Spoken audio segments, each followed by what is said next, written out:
அனைவருக்கும் வணக்கம் மக்களே.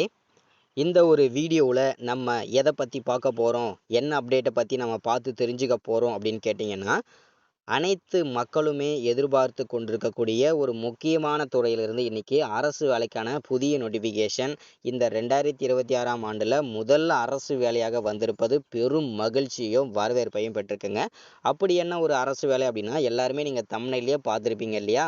ஆமாங்க, 2026ஆம் ஆண்டுக்கான ரேஷன் கடை வேலைக்கான புதிய நோட்டிஃபிகேஷன் 3400க்கும் மேற்பட்ட புதிய அஃபிஷியலான வேகன்சி அனௌன்ஸ்மெண்ட் கொடுத்துருக்குறாங்க.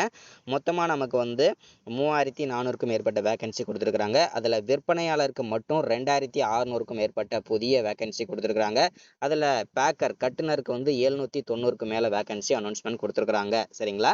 ஸோ இந்த ரேஷன் கடை வேலைவாய்ப்பை பொறுத்த வரைக்கும் ஒரு வருஷத்தில் ஒரு தடவையாவது நோட்டிஃபிகேஷனை விட்டு அதற்கான ஆட்களை ஃபில் பண்ணிகிட்டே வருவாங்க. அந்த வரிசையில் இந்த வருஷத்துக்கான நோட்டிஃபிகேஷன் முதல் மாதமே 2வது மாதமே நமக்கு கொடுத்துருப்பது பெரும் மகிழ்ச்சியும் வரவேற்பையும் பெற்றிருக்குங்க.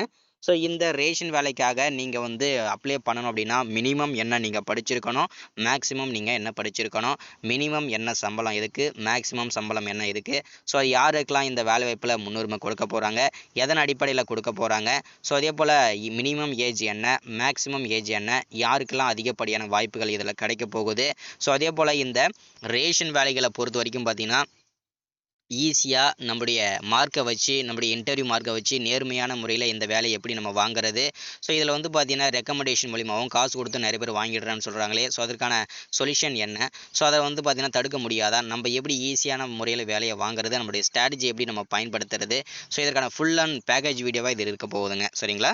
ஸோ தொடர்ந்து நம்ம இந்த வீடியோ பார்த்து நம்ம தெரிஞ்சுக்கிறதுக்கு முன்னாடி நமது கவர்மெண்ட் ஜாப் டெய்லி அப்டேட் சேனலுக்கு இப்போ தான் நீங்கள் ஃபர்ஸ்ட் டைமாக முதல் முறையாக நமது சேனலை பார்க்குறீங்க, நமது வீடியோவை பார்க்குறீங்க அப்படின்னா மறக்காமல் சப்ஸ்கிரைப் பண்ணிவிட்டு பக்கத்தில் இருக்க பெல் பட்டனை கிளிக் பண்ணி ஆல் என்ற ஆப்ஷனில் போட்டு வச்சுக்கோங்க.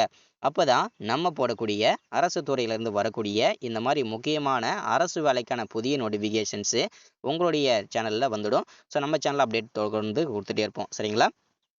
சரி, ஓகே, வாங்க வீடியோக்குள்ளே போயிட்டு இதற்கான முழுமையான தகவலை ஈஸியாக துல்லியமாக தெரிஞ்சுக்கலாம். ஸோ அதற்கு முன்பாக இதில் மொத்தமாக நமக்கு 3400க்கும் மேற்பட்ட அஃபிஷியலான வேகன்சி கொடுத்துருக்குறாங்க இல்லையா? ஸோ இதில் விற்பனையாளருக்கு 2600 ப்ளஸ் வேகன்சியும், பேக்கர் கட்டுனருக்கு 794 ப்ளஸ் வேகன்சியும் கொடுத்துருக்குறாங்க. சரிங்களா? இந்த 2 வகையான போஸ்டிங்காக தான் நம்ம மினிமம் என்ன அப்ளை பண்ணுறதுக்கு என்ன படிச்சிருக்கணும், மேக்ஸ் எல்லாமே தெளிவாக பார்க்க போகிறோம். அதில் ஒவ்வொரு மாவட்ட வாரியாக எவ்வளோ வேகன்சி சேல்ஸ்மேனுக்கு எவ்வளவு, பேக்கருக்கு எவ்வளோ போஸ்டிங்கிறத தெளிவாக மாவட்ட வாரியாக கொடுத்துருக்குறாங்க. செக் பண்ணிடலாம். சரிங்களா?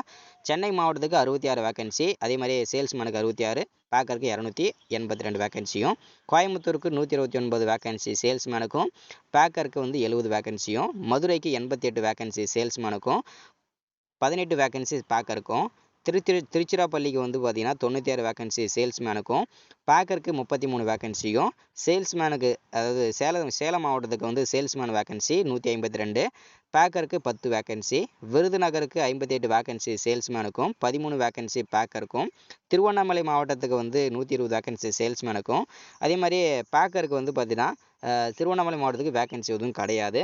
ஸோ அதே போல் வேலூர் மாவட்டத்துக்கு 52 வேகன்சியும் சேல்ஸ்மேனுக்கு, பேக்கருக்கு வேகன்சி 21 வேகன்சி கொடுத்துருக்குறாங்க. தருமபுரி மாவட்டத்துக்கு பார்த்தீங்கன்னா சேல்ஸ்மேன் வேகன்சி 58ம், பேக்கருக்கு வேகன்சி எதுவும் கிடையாது. சரிங்களா? ஸோ அதில் தருமபுரி மாவட்டத்துக்கு சேல்ஸ்மேனுக்கு மட்டும் தான் வேகன்சி அனௌன்ஸ்மெண்ட் ஆயிருக்கு. ஸோ அதே மாதிரி திருச்சி மாவட்டத்துக்கு சேல்ஸ்மேன் வேகன்சி 96ம், பேக்கருக்கு 33 வேகன்சியும் கொடுத்துருக்குறாங்க. ஸோ விழுப்புரம் மாவட்டத்துக்கு 49 வேகன்சி சேல்ஸ்மேனுக்கும், பேக்கருக்கு எந்த விதமான போஸ்டிங்கும் கிடையாதுன்னு சொல்கிறாங்க. ஸோ அதே போல் தூத்துக்குடி மாவட்டத்துக்கு 72 வேகன்சியும், பேக்கருக்கு 10 வேகன்சியும் சொல்லியிருக்கிறாங்க. ஸோ அதுதான் புதுக்கோட்டை மாவட்டத்துக்கு 45 வேகன்சியும் சேல்ஸ்மேனுக்கு, பேக்கருக்கு 7 வேகன்சியும், ஸோ அரியலூர் மாவட்டத்துக்கு 34 வேகன்சி சேல்ஸ்மேனுக்கும், ஸோ பேக்கருக்கு எந்த விதமான வேகன்சியும் கிடையாதுன்னு சொல்கிறாங்க. ஸோ பெரம்பலூருக்கு 31 வேகன்சி சேல்ஸ்மேனுக்கும், பேக்கருக்கு எந்த விதமான வேகன்சியும் இல்லைன்னு சொல்லியிருக்காங்க. ஸோ அடுத்ததாக ஈரோடு மாவட்டத்துக்கு பார்த்தீங்கன்னாக்க 90 வேகன்சி சேல்ஸ்மேனுக்கும், 09 வேகன்சி. சரிங்களா? வேகன்சி பேக்கருக்கு கொடுத்துருக்குறாங்க. ஈரோடு மாவட்டத்துக்கு பேக்கருக்கு 9 வேகன்சி, ராமநாதபுரம் சேல்ஸ்மேனுக்கு வேகன்சி 31, பேக்கருக்கு வந்து 13 வேகன்சி. ஸோ அடுத்ததாக காஞ்சிபுரம் மாவட்டத்துக்கு 35 வேகன்சி சேல்ஸ்மேனுக்கும் 16 வேகன்சி பேக்கருக்கும் கொடுத்துருக்குறாங்க. கிருஷ்ணகிரி மாவட்டத்துக்கு 117 வேகன்சி சேல்ஸ்மேனுக்கும் பேக்கருக்கு வந்து எந்த விதமான வேகன்சியும் கிடையாதுன்னு சொல்லியிருக்கிறாங்க. ஸோ அதே போல் வந்து கரூர் மாவட்டத்துக்கு 67 வேகன்சியும் பேக்கருக்கு 6 வேகன்சியும் சொல்லியிருக்கிறாங்க. தஞ்சாவூர் மாவட்டத்துக்கு 93 வேகன்சியும் சேல்ஸ்மேனுக்கு, பேக்கருக்கு 21 வேகன்சியும் சொல்லியிருக்கிறாங்க. அடுத்ததாக கோயம்புத்தூர் மாவட்டத்துக்கு சேல்ஸ்மேனுக்கு 152 வேகன்சியும் பேக்கருக்கு நோ வேகன்சின்னு சொல்லியிருக்கிறாங்க. திருப்பூர் மாவட்டத்துக்கு 86 வேகன்சி சேல்ஸ்மேனுக்கும் 49 வேகன்சி பேக்கருக்கும் சொல்லியிருக்கிறாங்க. அடுத்ததாக திருவள்ளூர் மாவட்டத்துக்கு 75 வேகன்சி சேல்ஸ்மேனுக்கும் 34 வேகன்சி பேக்கருக்கும் சொல்லியிருக்கிறாங்க. திண்டுக்கல் மாவட்டத்துக்கு 51 வேகன்சி சேல்ஸ்மேனுக்கும் 12 வேகன்சி பேக்கருக்கும் சொல்லியிருக்கிறாங்க. நாகப்பட்டினம் மாவட்டத்துக்கு 19 வேகன்சி சேல்ஸ்மேனுக்கும் பேக்கருக்கு எந்த விதமான வேகன்சியும் இல்லைன்னு சொல்லியிருக்கிறாங்க. ஸோ நாமக்கல் மாவட்டத்துக்கு 97 வேகன்சி சேல்ஸ்மேனுக்கும் 12 வேகன்சி பேக்கருக்கும் சொல்லியிருக்கிறாங்க. தேனி மாவட்டத்துக்கு 41 வேகன்சி சேல்ஸ்மேனுக்கும் 8 வேகன்சி வந்து பார்த்தீங்கன்னாக்க பேக்கருக்கும் சொல்லியிருக்கிறாங்க. திருநெல்வேலி மாவட்டத்துக்கு 54 வேகன்சி சேல்ஸ்மேனுக்கும் பேக்கருக்கு எந்த விதமான வேகன்சி இல்லைன்னு சொல்லியிருக்கிறாங்க. ஸோ அதே போல் கன்னியாகுமரி மாவட்டத்துக்கு 35 வேகன்சி சேல்ஸ்மேனுக்கும் பேக்கருக்கு எந்த விதமான வேகன்சியும் கிடையாதுன்னு சொல்லியிருக்கிறாங்க. நீலகிரி மாவட்டத்துக்கு 39 வேகன்சி சேல்ஸ்மேனுக்கும் 14 வேகன்சி வந்து பேக்கருக்கும் சொல்லியிருக்கிறாங்க. ஸோ அடுத்ததாக கள்ளக்குறிச்சி மாவட்டத்துக்கு 70 வேகன்சி சேல்ஸ்மேனுக்கும் பேக்கருக்கு நோ வேகன்சி அப்படின்னு சொல்லியிருக்கிறாங்க. அடுத்ததாக மயிலாடுதுறைக்கு வந்து 40 வேகன்சி சேல்ஸ்மேனுக்கும் பேக்கர் வேகன்சிக்கு வந்து 5 வேகன்சியும் சொல்லியிருக்கிறாங்க. ராணிப்பேட்டை மாவட்டத்துக்கு 32 வேகன்சியும் சேல்ஸ்மேனுக்கு வந்து பார்த்தீங்கன்னா 32, பேக்கருக்கு எந்த விதமான வேகன்சியும் கிடையாது. அடுத்ததாக தென்காசி மாவட்டத்துக்கு 40 வேகன்சி சேல்ஸ்மேனுக்கும் 11 வேகன்சி பேக்கருக்கும் கொடுத்துருக்குறாங்க. திருப்பத்தூர் மாவட்டத்துக்கு 67 வேகன்சியும் சேல்ஸ்மேனுக்கு, பேக்கருக்கு நோ வேகன்சின்னு சொல்லியிருக்கிறாங்க. செங்கல்பட்டு மாவட்டத்துக்கு 97 வேகன்சி சேல்ஸ்மேனுக்கும் 87 வேகன்சி நமக்கு வந்து பார்த்தீங்கன்னாக்க இதுக்கு வந்து கொடுத்துருக்குறாங்க பேக்கருக்கு. சரிங்களா? ஸோ அடுத்ததாக சிவகங்கை மாவட்டத்துக்கு 36 வேகன்சி சேல்ஸ்மேனுக்கும் வேகன்சி வந்து இல்லாமல் கொடுத்துருக்குறாங்க பேக்கருக்கு. சரிங்களா? ஸோ மொத்தமாக டோட்டலாக 2600 ப்ளஸ் வேகன்சி சேல்ஸ்மேனுக்கும் 794 வேகன்சி பேக்கருக்கும் சொல்லியிருக்கிறாங்க. மொத்தமாக நமக்கு வந்து 3400க்கும் மேற்பட்ட வேகன்சி சொல்லியிருக்கிறாங்க. சரிங்களா?